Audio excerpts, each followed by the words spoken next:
Welcome.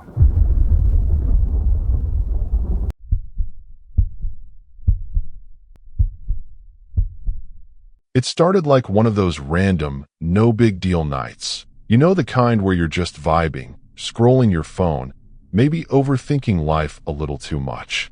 I had just moved into this old apartment on the edge of town. Rent was stupid cheap, which should have been my first red flag. But hey, broken times make you ignore stuff you normally wouldn't. The place wasn't creepy at first glance, just old. Wooden floors that creaked a little, dim hallway lights, and that weird smell like something had been sitting there way too long. Nothing crazy, at least, that's what I told myself. The first night, everything felt normal. I ordered food, watched some random shows, and crashed around 2 a.m. But at exactly 3:17 a.m., I woke up for no reason. Not like slowly waking up. Nah, I mean wide awake, heart racing like I'd just run for my life. My room was dead silent, but something felt off. Do you ever get that feeling like you're not alone, even when you know you should be? Yeah, that. I brushed it off, grabbed some water, and went to the bathroom. That's when I noticed the mirror. Now listen, I'm not the kind of dude who gets scared over reflections or whatever, but something about that mirror felt wrong. I stood there, staring at myself, trying to figure out why I felt so uneasy. And then it happened. I blinked, but my reflection didn't. I froze. At first, I thought my brain was playing tricks on me, like maybe I imagined it. So I waved my hand slowly. My reflection followed, but there was a delay. Not a normal delay like lag or anything. More like it was deciding whether to copy me or not. That's when my stomach dropped. I leaned closer, trying to see if maybe it was just the lighting or something dumb. And then my reflection smiled. I wasn't smiling. I jumped back so fast I almost slipped. My heart was pounding so loud I could hear it in my ears. I stared at the mirror again, and now everything looked normal. My reflection was copying me perfectly, like nothing ever happened. I stood there for a good minute, trying to convince myself I was just tired or tripping or whatever. Man, you're just stressed, I muttered. Get it together. So I went back to bed. But sleep? Yeah, that wasn't happening anymore. The next few days were weird. Not full-on horror movie stuff, just little things that didn't make sense. Like I'd leave my keys on the table, and they'd show up in the kitchen. Or I'd hear footsteps in the hallway when I was alone. Stuff you can explain away if you really try hard enough. But the mirror? Nah, I avoided it as much as I could. One night, my friend Jake came over. I didn't tell him anything. I didn't want to sound crazy. We were just chilling, playing games, laughing, normal stuff. At some point, he got up to use the bathroom. A few seconds later, I heard him go, "Yo, what the hell?" I felt my chest tighten. "What? Bro, your mirror's messed up or something." I walked over slowly. "What do you mean?" Jake was standing there, staring at it. "Dude, it's like delayed or something." My blood went cold. "You see it too?" I asked. He looked at me, confused. "Yeah, you didn't notice?" I didn't answer. Jake waved his hand, and sure enough, his reflection lagged, just like mine had. But then something even worse happened. His reflection stopped moving completely. Jake was still waving his hand, but the reflection just stood there, staring at him. And then, slowly, it tilted its head. Jake stepped back. "Nah, man, I'm out. This ain't funny. I'm not doing anything," I said, my voice shaking.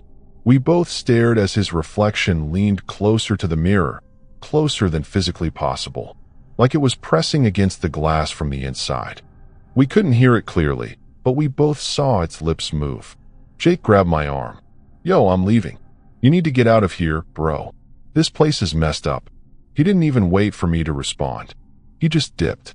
I stood there alone, staring at the mirror. And then, my reflection moved on its own again. This time, it didn't smile. It pointed behind me. Slowly, I turned around. Nothing was there. When I turned back, the reflection was normal again. That was the moment I knew.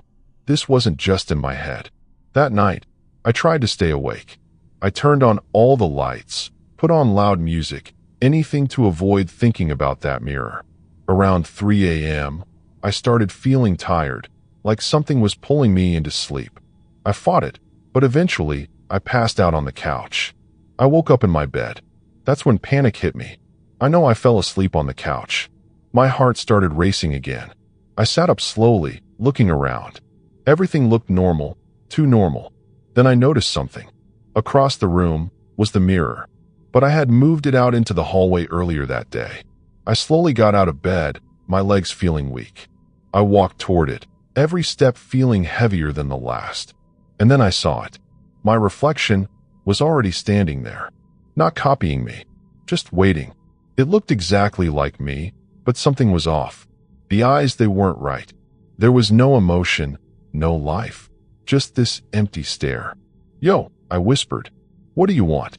It didn't answer. Instead, it raised its hand and pressed it against the glass.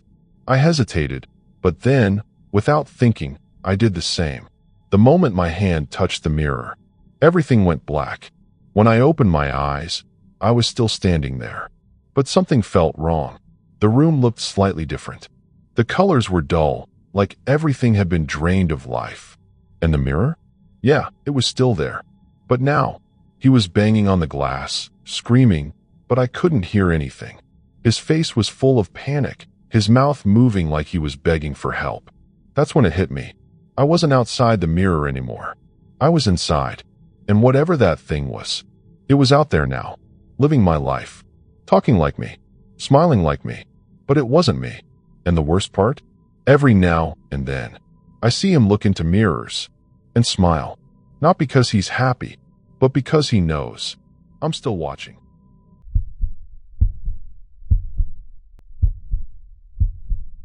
I ain't ever going back to that road. 'Cause whatever picked me up that night wasn't human. It was supposed to be a chill night. Nothing crazy. Just me driving back home after hanging out with some friends. Music low, windows cracked open. That late night vibe where everything feels kind of peaceful, but also a little off. You know what I mean? Like the world's asleep, but you're not supposed to be out there. It was around 2:45 a.m. when I hit that long stretch of empty road. No streetlights, no houses, just trees on both sides and that faint glow of the moon barely lighting the asphalt. My phone had no signal either, which sucked, but I wasn't stressing. I'd taken this shortcut before. At least, I thought I had. About 10 minutes in, I noticed something weird. The road felt longer than usual. Like, way longer. I should have hit the main highway by now, but it just kept going. Same trees, same turns, same everything. It was like I was stuck in some loop or something. All right, that's kinda sus, I muttered, glancing at my GPS. No signal. Of course. I kept driving, trying to stay calm. You're just tripping. Relax. That's when I saw him. Up ahead, on the side of the road, just standing there. A dude. Tall. Wearing a hoodie. Face down, like he was staring at the ground. Now look, I'm not the type to pick up strangers, especially not in the middle of nowhere at 3 a.m. That's straight up horror movie behavior. But something about him felt off. Not dangerous at first, just weird. As I got closer, I slowed down a bit. I don't even know why. Maybe curiosity, maybe I was just being dumb. The guy slowly lifted his head. And I swear, I wish I hadn't looked. His face was pale. Not just, oh he's tired, pale. I mean dead pale. His eyes looked empty, like there was nothing behind them. Then he smiled. Yo, you good? I called out through the window, instantly regretting it. He didn't answer. He just walked toward the car. Slow, calm, no rush. Every instinct in my body screamed, drive. Now. But I didn't. I froze. He reached the passenger door and just stood there. Then, without asking, he opened it and got in. Yo, what the? I shouted, my hands gripping the wheel tight. He shut the door gently. Too gently. Appreciate it, he said, his voice low, kinda off, like it didn't match his face. I didn't say you could get in, man, I said, trying to keep my voice steady. He didn't look at me, just stared straight ahead. Just drive, he said. Something about the way he said it. I don't know, man. It hit different, like it wasn't a request. So yeah, I drove. For a few minutes, it was dead silent. No music, no talking, just the sound of the tires on the road. I glanced at him. Big mistake. He wasn't looking forward anymore. He was staring at me, not blinking, not moving, just staring. Yo, you got a destination or what? I asked, trying to break the tension. He tilted his head slightly. You already passed it, he said. What? Past what? He didn't answer. Instead, he slowly raised his hand and pointed behind us. My stomach dropped. I didn't pass anything, man, I said, my voice shaking a little. There was nothing back there. He leaned closer. You did, he whispered. I hit the brakes. Hard. The car skidded a little before stopping completely. All right, listen, I said, turning to him. You need to get out. Right now. He didn't move. Get out. Slowly. He turned his head toward me again and smiled. But this time, his mouth stretched way too wide. Like, not human wide. Why you acting like you didn't see it, he said. See what? I snapped. The accident. My chest tightened. What accident? He didn't respond right away. Instead, he pointed ahead. I turned slowly, and that's when I saw it. Up the road, maybe about 50 feet away, was my car. Same model, same color, completely wrecked. The front smashed into a tree, headlights flickering. My breath caught in my throat. That's not real, I whispered. Yeah, he said softly. It is. I looked back at him. Who are you? He didn't answer. Instead, he asked me something. You remember hitting me? My blood ran cold. I what? You weren't paying attention, he continued, his voice calm. Too calm. You looked down at your phone for just a second. No, that's not. You didn't even see me until it was too late. Stop, I said, shaking my head. That didn't happen. But deep down, something felt wrong. Like a memory I couldn't fully reach. Like something I was trying not to remember. You left me there, he said. I didn't. You drove off. I wouldn't do that. I shouted. He leaned closer again. But you did. I couldn't breathe. My chest felt tight, my hands shaking on the wheel. That's not real. This isn't real. I kept repeating. Then why are you still here? He asked quietly. I didn't have an answer. The air in the car suddenly felt colder. He slowly reached out and placed his hand on the dashboard. And that's when I noticed it. His hand. It was messed up, bent in ways it shouldn't be. Like it had been broken badly. Look at it, he said. I don't want to. Look. I forced myself to glance and instantly regretted it. His arm looked crushed, twisted, like something heavy had run over it. You did that, he whispered. I didn't, my voice cracked. You didn't even stop. Tears started forming in my eyes. I didn't know. He sat back in his seat. Yeah, he said. You did. Silence filled the car again. Then suddenly, my headlights flickered. Once, twice, and then everything went dark. Yo! I panicked, trying to restart the car. Nothing. The engine was dead. The road outside. Gone. No trees. No sky. No nothing. Just darkness. What's happening? I whispered. Beside me, I heard him chuckle. Low. Cold. You're catching up, he said. To what? He turned toward me one last time. To the moment you should have stopped. And then, everything slammed back at once. The road. The trees. The sound of metal crunching. A loud thud. My body jerked forward as if something had just hit the car. My vision blurred. And in that split second, I remembered. The road. The figure. Looking down at my phone. Looking up too late. The impact. And then, driving away. My hands started shaking uncontrollably. No. Slowly, I turned to the passenger seat. It was empty. No one there. Just silence. I looked ahead again. The wrecked car? Gone. Everything looked normal. Like nothing had ever happened. My engine suddenly started working again. The lights came back on. And my phone? Full signal. I didn't wait. I hit the gas and got the hell out of there. Didn't look back. Didn't stop. Didn't think. Just drove. I made it home somehow. I don't even remember how. But ever since that night, things haven't been right. Every time I drive late at night, I see him. Not on the road. Not outside. But in the passenger seat. Just sitting there. Quiet. Watching me. And sometimes, when I check my rearview mirror, he smiles. That same unnatural smile. And whispers. You still didn't stop.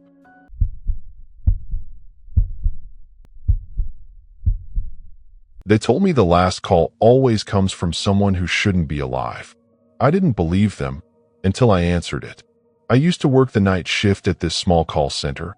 Nothing fancy, just one of those low-key customer support gigs where you mostly deal with annoyed people and random tech issues.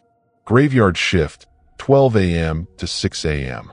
Honestly, it was boring most nights. Just me, a couple of coworkers, cheap coffee, and that constant hum of computers in a dimly lit room. Real quiet, almost too quiet sometimes. Now here's the thing. Before I started, one of the guys joked about the last call. He said, if your phone rings around 3:30 a.m. and there's no caller ID, don't pick it up. I laughed it off. Man, y'all just trying to mess with the new guy. He didn't laugh back. Just trust me, he said. Don't answer it. Yeah, I should have listened. A couple of weeks went by, nothing weird. Same routine every night. Answer calls, scroll my phone, wait for the shift to end. But one night, things felt different. I can't really explain it, but the air just felt heavier. Like something was off. It was 3:28 a.m. I remember checking the time because everything had gone dead quiet. No calls, no typing. Even my coworkers were just sitting there, staring at their screens like zombies.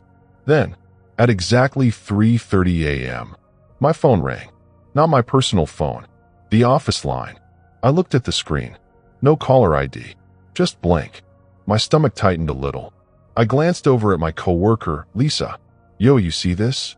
I asked. She looked at my screen, and her face went pale. Don't, she said quietly. What?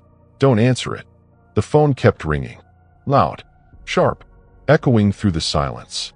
Bro, it's probably just a glitch, I said, reaching for it. Stop, she snapped. But I had already picked it up. Hello? Thank you for calling. Static. Loud. Harsh. Like something was scraping against the speaker. Hello. I repeated. Then a voice. Soft. Barely there. Help me. I froze. Hello? Who is this? I asked. No response. Just breathing. Slow, uneven breathing. Yo, if this is a prank. Please. My chest tightened. Where are you? I asked, my voice dropping. The line crackled. I can't see. Can't see what? Silence. Then suddenly, a loud bang on the other end. I jumped in my seat. What the hell was that? I shouted. He's here. My blood ran cold. Who's there? I asked quickly. No answer. Just that same breathing. But now, it was closer. Like right next to the phone. Listen, I need you to tell me where you are so I can. The voice cut me off. You didn't help me before. I frowned. What? Why didn't you help me? I don't even know who you are, I said, confused. Then, the line went dead. I slowly lowered the phone. What did they say? Lisa asked, her voice shaking. I hesitated. They said I didn't help them before. Lisa's eyes widened. Hang up next time, she whispered. No matter what. Next time, I said. You mean this happens more than once? She didn't answer. That should have been enough for me to leave it alone. But nah. Curiosity got the best of me. The next night, I came in early. Sat at the same desk. Watched the clock. 3:29 a.m. Nothing. 3:30 a.m. The phone rang again. No caller ID. This time, my hands were already shaking. Don't do it, Lisa said from across the room. But I couldn't stop myself. I picked it up. Hello. No static this time. Just silence. Then, you came back. The same voice. Weak. Broken. Who are you? I asked. You still don't remember? Remember what? A pause. Then, look behind you. I froze. Every instinct told me not to move. But slowly, I turned my head. Nothing. Just the empty office. You see? I said, trying to sound brave. There's nothing there. The voice on the phone laughed. Low. Quiet. Wrong. Not there. Then where? A long pause. And then, closer. My grip tightened on the phone. What do you mean? No answer. Instead, I felt something. Right behind me. A presence. Cold. Heavy. like someone standing way too close. I didn't turn around. I couldn't. You left me there, the voice whispered. I don't know what you're talking about. I snapped. In the building. My heart skipped. What building? The fire. My mind went blank. Fire? You heard me calling? No, I didn't. You walked away? I would have helped. I shouted. Silence. Then, you did walk away? My breathing got heavier. Something wasn't right. My head started hurting, like pressure building up. And then, images. Quick flashes. A building. Smoke. Flames. Someone is screaming. A phone ringing. Me. Standing outside. Hesitating. And then, leaving. I dropped the phone. No, that's not real. But deep down, I knew it was. The phone hit the desk. But the call didn't end. I could still hear the voice. Now louder. Angrier. You left me to burn. I didn't know. I yelled, backing away. You knew? The lights flickered. The computers shut off one by one. The whole office went dark. Lisa, I called out. No response. I was alone. The phone started ringing again. Right in front of me. Same line. Same call. With shaking hands. I picked it up. I'm still here. Where? I whispered. A pause. Then, right behind you. I turned. And this time, I saw it. A figure. Burnt. Blackened skin. Eyes hollow. Standing just a few feet away. My body locked up. I couldn't move. Couldn't breathe. You hear me now? It said. Its voice wasn't coming from the phone anymore. It was right there. In the room. I'm sorry, I whispered. It tilted its head. Too late. It started walking toward me. Slow. Dragging its feet. You had your chance. I didn't know. I cried. You chose not to know. It reached out. Its hand, charred, cracked, and grabbed my arm. The pain was instant. Burning. Like my skin was melting. I screamed. And everything went black. When I woke up, I was at my desk. Lights on. Everything is normal. Like nothing happened. Lisa rushed over. Yo, you good? I looked around, breathing hard. Did you see it? I asked. See what? The call, the thing. There was no call, she said. You just froze. I checked the phone. No missed calls. No record. Nothing. But my arm? Yeah, it was burned. Clear as day. And ever since that night, I still work there. Same shift. Same desk. And every night at 3:30, the phone rings. Sometimes, I don't answer. But when I don't, I still hear the voice. Right behind me. Whispering. You still hear me?